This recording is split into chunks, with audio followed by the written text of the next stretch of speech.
Hello everyone, welcome back to another haul. Guys, come on, I don't even know what I'm doing anymore. Okay, welcome back to another Manga Weekly Reading Log. I read 1, 2, 3, 4, 5. I don't even know how to. There we go. 5 up. 6, 7, 8, 9, 10, 11, 12, 13. Books again. So 6 Law of Uekis.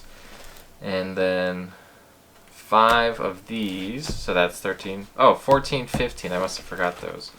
So a little bit more than usual, which is pretty good. Wait. 1, 2, 3, 4, 5. That's 11. 12, 13. 13. Okay, never mind. I'm a bad counter. Okay, math, it's not for me. Except for when it is, because I actually really like math. Sometimes you're just too advanced at something, you forget the basics. Anyways, let's get right back into it. So Law of Ueki, and again, these are going to have some of those good old-fashioned spoilers that you guys are used to. Law of Ueki was great. It's getting a lot different than where I really thought it was going to go. So it starts off continuing where we left off with Ueki joining Robert's 10, so that way he could defeat Robert's 10. So he starts to go against these, members, but he's not really any match for them. He gets destroyed. But he comes across this gigantico beasto boy, and his name actually is Tenka. And so what they end up doing is training him. They reveal to Ueki that he's actually a celestial. And so the beast is a celestial beast who can help train the celestials as well as heal them. So he helps train Ueki. Ueki gets a cool cannon right there. And he has to defeat all of these Robert's 10 guys. We're now given kind of a power level scale finally, which is kind of nice. So Ueki was a 1-star, but he ends up being kind of better than a 1-star. Each time you get a star, you get a new, it's called a weapon, a celestial weapon. And so this is, for example, Mash is this gigantic block thing that bites. He also has a cannon called Kurogane, which is really cool. He fought this guy here who blows whistles into laser beams, which is really cool. And one of the girls right here, who has the ability to turn beads into bombs, joins him as well. She turns traitor because she sees that Ueki is not like a total asshole like she thought everyone else was, and she thinks that he should be saved. But however, Ueki ends up beating all of Robert's 10. Robert gets a new Robert's 10 because Robert needs 10 people. Otherwise, is he even Robert? So he gets a new 10 people, including which, oh, that's another one. See, Ranma. It's a cool sword. Including which is this guy, this Giganto man. He is hilarious. He does all these poses, and he wears a battery on his back. He has the ability to turn electricity into sugar and then turn it back again. And they are trying to figure out why and how his ability works. So they think it's all these poses. So you see it at the top there. But it turns out the poses are a trick, and it's actually that he needs to have his eyes wide open. And that's how it turns into sugar. So I thought that was hilarious. We also have Ai Mori actually fight somebody from Robert's new 10. She has to do this Russian dance if she wants to breathe while she wears a hat, which I thought was really funny. The other guy also has to do it. And so she ends up tricking him to wear her hat, which knocks him out. See, knocks him out. And she actually also passes out, so it's a draw because she ran out of air. Oh well. But that's okay, that's okay. So they get to defeat all of Robert's 10 without just, banking on Ueki, which is pretty cool. The Celestial that they're with, which is actually from an earlier volume, his name is, here's a picture of him, Saichiro Sano. You might remember him from an earlier volume. He's the guy that saved Ueki's life against the fire guy. See, and his dream is to make a hot spring, so he wants the talent of blank to become the talent of digging. However, this guy is his celestial representative and the king's candidate. He was Mr. K's student in the celestial world. So he actually ends up sacrificing himself for Sano, so that way Sano can fight without holding back. And so he ends up doing that. Ueki beats the last member of Robert's new 10, and then that's the end of it. So now, all that's left, of course, is Robert. So Ueki fights Robert, and Robert actually totally destroys him. And Ueki's friend shows up, and Ueki, keeps getting back up. This is like a total, kind of like a Luffy fight, you know what I mean? Where Luffy, is constantly sacrificing himself and, should totally be dead, but, gets up based on, sheer willpower and is, barely standing. So I loved it. It was great.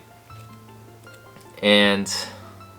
so yeah, eventually what ends up happening is Robert withdraws because he can't win 4 versus 1, and they end up going back home, and it finds out Robert is also Celestial, but he thought that his father was Margaret, his king's candidate, but in fact he's not, and this other guy is Margaret's son, and his name is gonna be Hanan.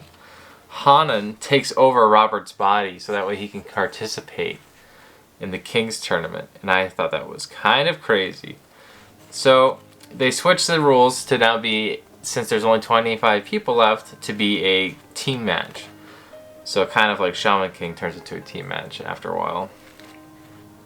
But they have to find a new member, a 5th member, which ends up being this guy here. He reminds me a lot of the Monkey King or Usopp. He's a constant liar, and he tries to trick people.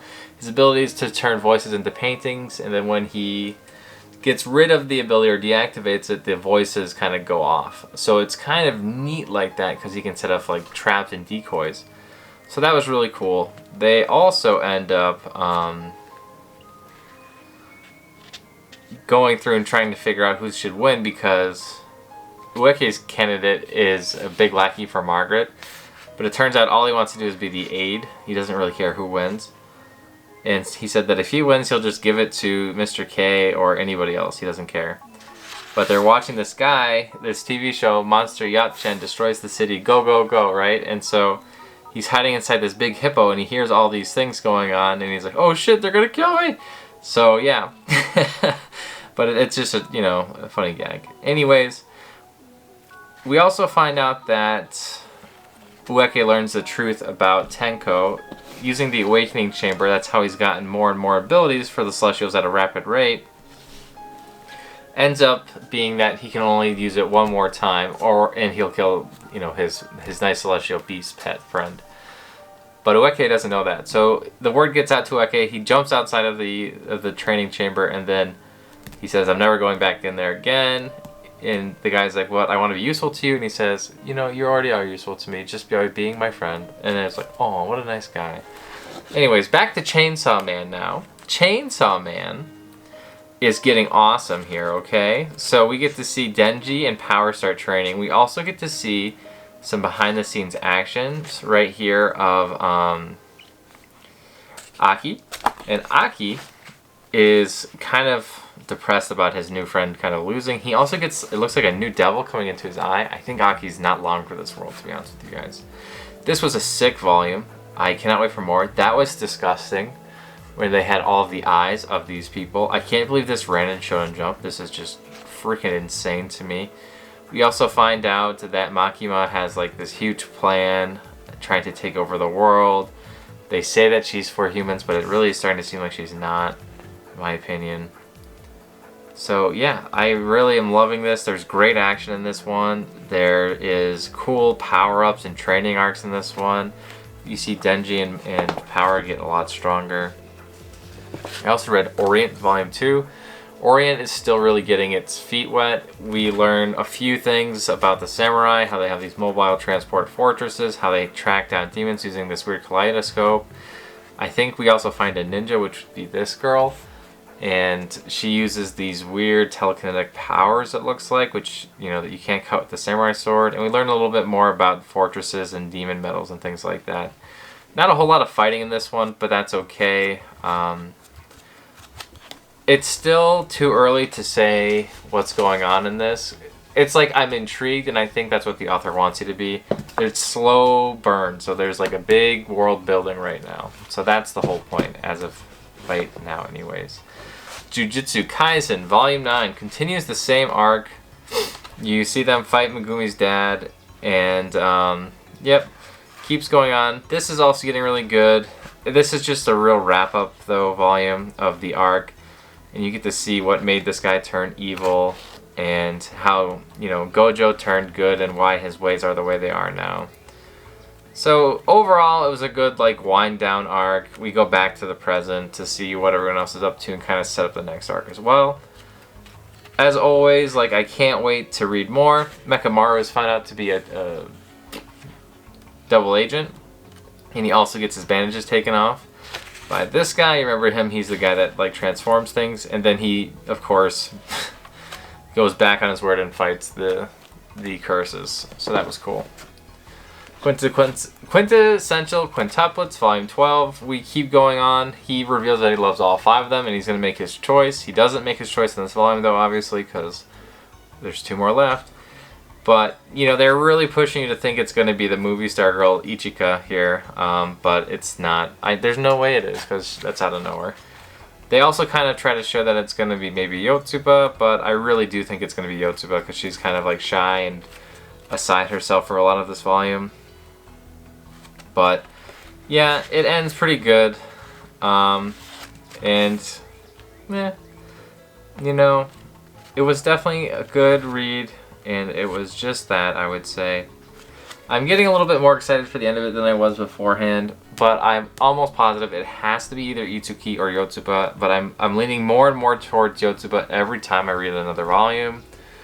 So there's only 1 left that's out currently, but there's only 2 left in the whole series, so that will wrap up pretty quickly. The next one I read, let's do Demon Slayer. Demon Slayer continues the attack on Muzan. Our nice pair from, you know, way back when, they show up and they have to fight Muzan as well. They also show a flashback as to how she kind of was born. So it's cool to see Muzan transform. It's cool to see how she got her powers and how her servant also got his powers.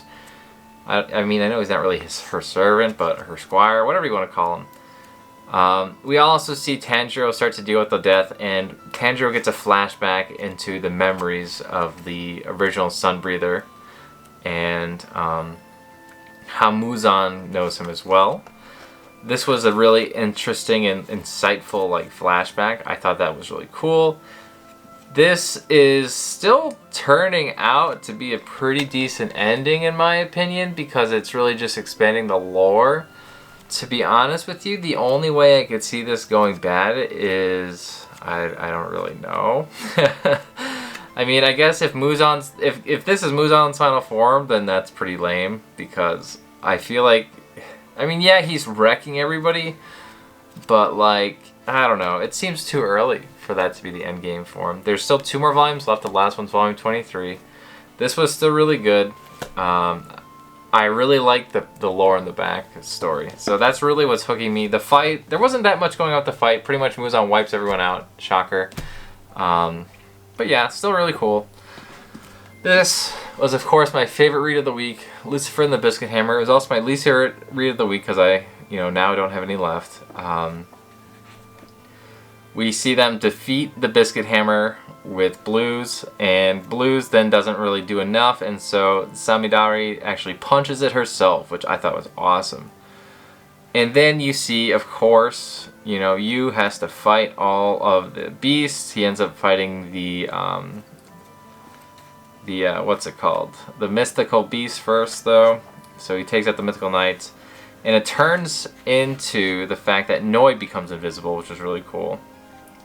So, what ends up happening is Yuhi actually, he doesn't turn on the princess, but he finds out her true desire is to live in the world with everybody, and so he stops fighting the knights after, well, actually, he defeats the knights, and then he turns around and he goes to fight the princess.